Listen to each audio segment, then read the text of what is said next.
বিসমিল্লাহির রহমানির রহিম। মাদ্রাসা আন-নূরের ছাত্র মোহাম্মদ আলবী নাজারা সম্পন্ন করায় হিফজের প্রথম সবক প্রদান করছেন অত্র প্রতিষ্ঠানের সম্মানিত পরিচালক হাফেজ মাওলানা মোরশেদুল হক।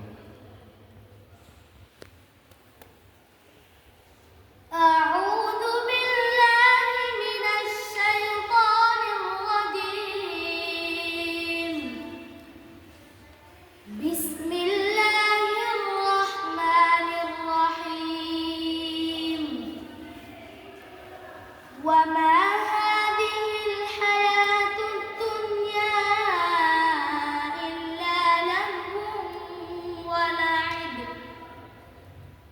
وإن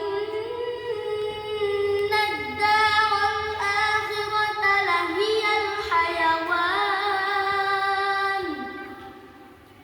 لو كانوا يعلمون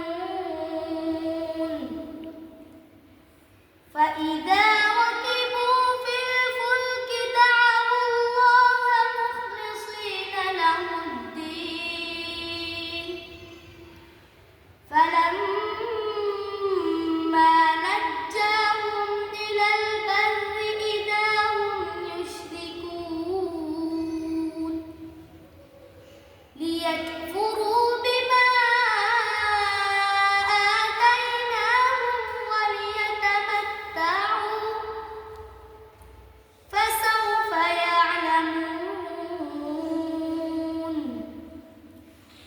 أولم يروا أنا جعلنا حرما آمنا ويتخطف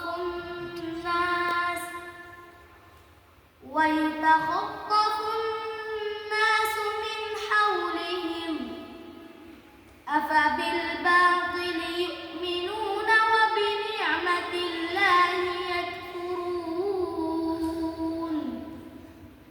ومن أظلم ممن افترى على الله كذبا بالحق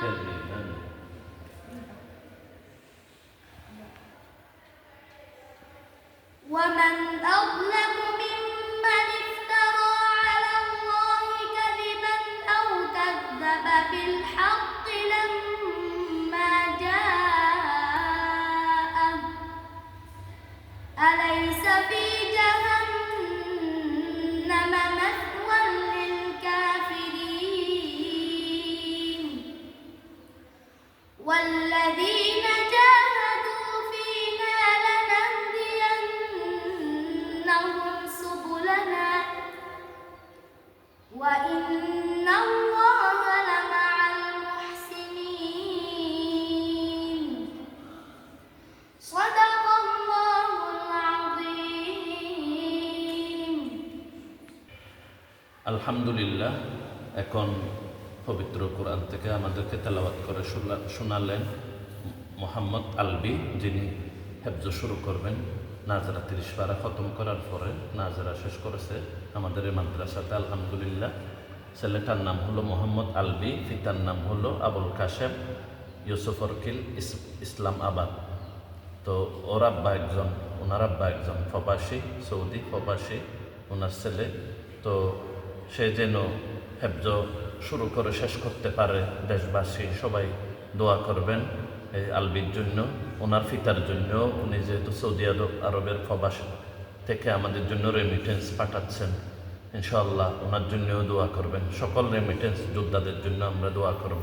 ওনাদের অনেক তিক্কার মাধ্যমে, তিয়াকের মাধ্যমে আমাদের দেশের জন্য ওনারা কঠোর, ওনাদের মূল্যবান শ্রম দিয়ে টাকা পয়সা পাঠিয়ে ফ্যামিলি চালাচ্ছেন, আমাদের দেশকে উন্নতি করতেছেন, দেশের রেমিটেন্স পাঠিয়ে দেশকে সহযোগিতা করতেছেন। সেই জন্য আমরা ওনার জন্য দোয়া করি, সকল প্রবাসী ভাইদের জন্য দোয়া করি।